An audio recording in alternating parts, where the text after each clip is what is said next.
नमस्कार, दिल्ली न्यूज में आपका बहुत बहुत स्वागत है। चलिए देखते हैं आज की 15 फटाफट बड़ी खबरों को। जल बोर्ड में घोटाला मामले में ईडी के सामने पेश नहीं हुए केजरीवाल। दिल्ली के मुख्यमंत्री और आम आदमी पार्टी के राष्ट्रीय संयोजक अरविंद केजरीवाल सोमवार को प्रवर्तन निदेशालय के सामने पेश नहीं हुए। आम आदमी पार्टी ने जानकारी देते हुए बताया कि अरविंद केजरीवाल ईडी के समन पर नहीं जाएंगे। जब कोर्ट से जमानत पर है तो ईडी बार बार क्यों समन भेज रही है? प्रवर्तन निदेशालय का समन गैर कानूनी है। भाजपा ईडी के पीछे छुपकर क्यों चुनाव लड़ना चाहती है?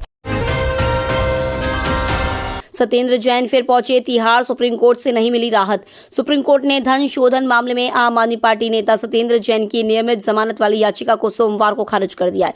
सत्येंद्र जैन की सभी याचिकाएं खारिज कर दी गई हैं। अब उन्हें जल्दी सरेंडर करना होगा। जैन को तत्काल सरेंडर करने का आदेश दिया गया है। के कविता ने केजरीवाल और मनीष सिसोदिया के साथ मिलकर रची साजिश। दिल्ली के कथित शराब घोटाले में फंसी बीआरएस नेता के कविता को लेकर प्रवर्तन निदेशालय ने बड़ा दावा किया है। ईडी का कहना है कि शराब नीति में लाभ पाने के लिए के कविता ने दिल्ली के मुख्यमंत्री अरविंद केजरीवाल और पूर्व उप मुख्यमंत्री मनीष सिसोदिया के साथ मिलकर साजिश रची थी और इसके बदले में उन्हें 100 करोड़ रुपए का भुगतान भी किया था। दरअसल के कविता की गिरफ्तारी के बाद ईडी ने पूरे मामले को लेकर बयान जारी किया है।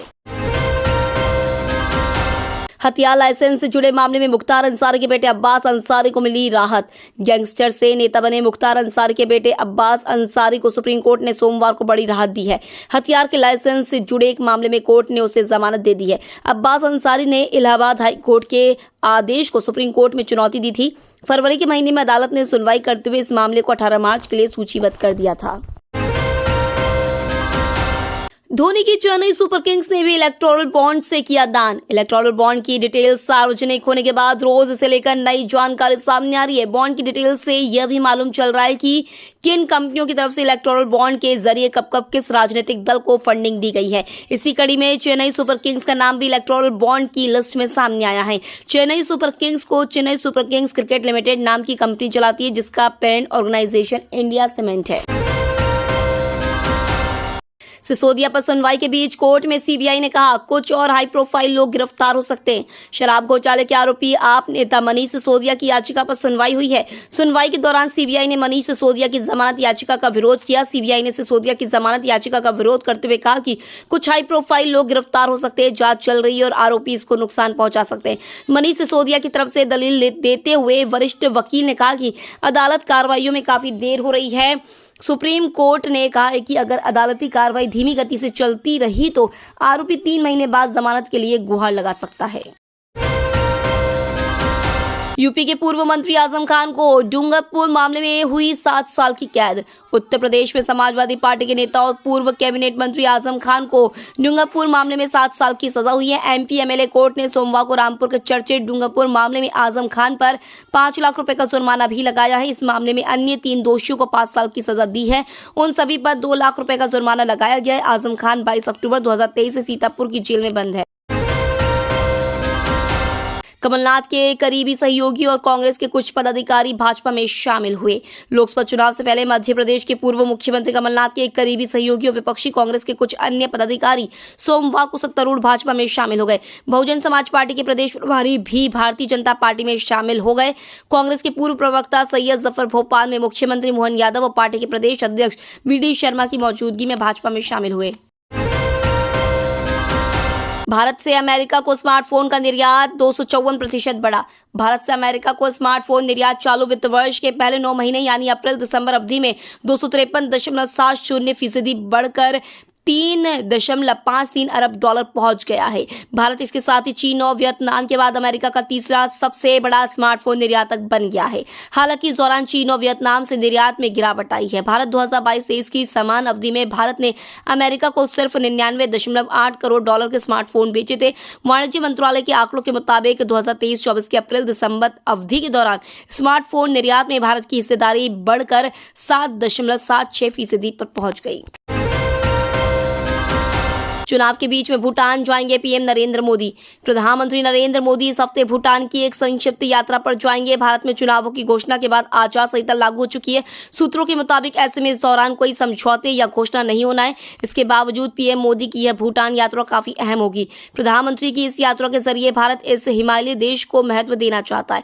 मोदी के 21-22 मार्च के दौरान भूटान जाने की उम्मीद है। यह यात्रा उनके भूटानी समकक्ष शेरिंग टोब्गे की 14-18 मार्च के दौरान भारत यात्रा के कुछ दिनों बाद होगी। अवैध हथियार के अंतर्राज्यीय तस्कर गिरोह का भांडाफोड़, दिल्ली पुलिस ने 2 को दबोचा। दिल्ली पुलिस की स्पेशल सेल ने राजधानी के पुराड़ी इलाके में मध्य प्रदेश से हथियार की तस्करी कर उसे दिल्ली व आसपास के इलाके में बेचने वाले एक अंतर्राज्यीय हथियार तस्कर गिरोह का पर्दाफाश किया है। पुलिस ने इस संबंध में 2 हथियार तस्करों को गिरफ्तार किया है। पुलिस ने आरोपियों के कब्जे से 20 अवैध सेमी ऑटोमेटिक पिस्तौल, मोबाइल और सिम कार्ड भी जब्त किया है। आरोपियों से पूछताछ कर पुलिस अब गिरोह के नेटवर्क से जुड़े अन्य तस्करों के बारे में जानकारी जुटा रही है। दिल्ली एनसीआर में ईडी की छापेमारी से खलबली, कैंसर की नकली दवाओं पर प्रहार। दिल्ली एनसीआर में कैंसर की नकली दवाएं बनाए जाने के खेल का भांडाफोड़ हुआ था। अब प्रवर्तन निदेशालय ने दिल्ली एनसीआर में कैंसर की नकली दवाओं के निर्माण को लेकर ताबड़तोड़ छापेमारी की है। दिल्ली एनसीआर में इस छापेमारी से खलबली मचा हुआ है। शुरुआती जानकारी के मुताबिक ईडी की इस छापेमारी में 65 लाख रुपए जब्त किए गए। बताया जा रहा है कि क्राइम ब्रांच ने कैंसर की नकली दवाओं को लेकर जो केस दर्ज किया था, उसी एफआईआर में मनी लॉन्ड्रिंग का केस भी दर्ज किया गया है। दिल्ली में 1000 से अधिक पेड़ काटने पर हाईकोर्ट का एक्शन, डीडीए उपाध्यक्ष को भेजा नोटिस। दिल्ली हाईकोर्ट ने सोमवार को दक्षिण एशियाई विश्वविद्यालय के पास एक संपर्क सड़क के निर्माण के लिए दक्षिणी रिज भूमि समेत 1000 से अधिक पेड़ों की कटाई के मामले में कड़ा रुख अपनाया है। अदालत ने इस मामले में डीडीए उपाध्यक्ष और वन विभाग के प्रधान सचिव को अवमानना नोटिस जारी किया है। न्यायमूर्ति जसमीत सिंह ने कहा कि अधिकारियों का आचरण अदालत के आदेश का उल्लंघन है। होली से पहले बदल जाएगा दिल्ली का मौसम, तेजी से बढ़ेगा तापमान। मार्च महीने की शुरुआत के बाद से ही उत्तर भारत के ज्यादातर इलाकों में मौसम ने करवट बदलना शुरू कर दिया था। मार्च के तीसरे हफ्ते में मौसम लगभग बदल चुका है। गर्मी ने अपने पांव पसारना शुरू कर दिए हैं। ऐसे में दिल्ली का मौसम भी तेजी से बदल रहा है। तेज धूप के कारण दिल्ली में पारा तेजी के साथ ऊपर जा रहा है। मौसम विभाग से मिली अपडेट के अनुसार दिल्ली का मौसम होली से पहले बदल जाएगा।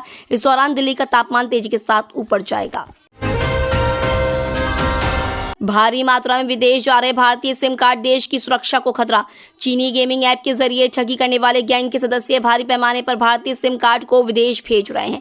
हवाई अड्डे पर कोरियर कंपनी के जरिए वियतनाम जा रहे शिपमेंट में 500 भारतीय सिम मिलने के बाद पुलिस ने मामले की जांच शुरू की। सिम की जांच में पता चला है कि बरामद सभी सिम भारतीय मजदूरों के नाम पर सक्रिय कर इसे वहां भेजने के प्रयास किए गए थे। पुलिस ने मामले की जाँच करते हुए इस धंधे से जुड़े 4 आरोपियों को दिल्ली और आगरा से गिरफ्तार कर लिया है। तो ये थी आज की बड़ी खबरें। डेली खबरों से अपडेट रहने के लिए चैनल को सब्सक्राइब करना बिल्कुल न भूलें। धन्यवाद।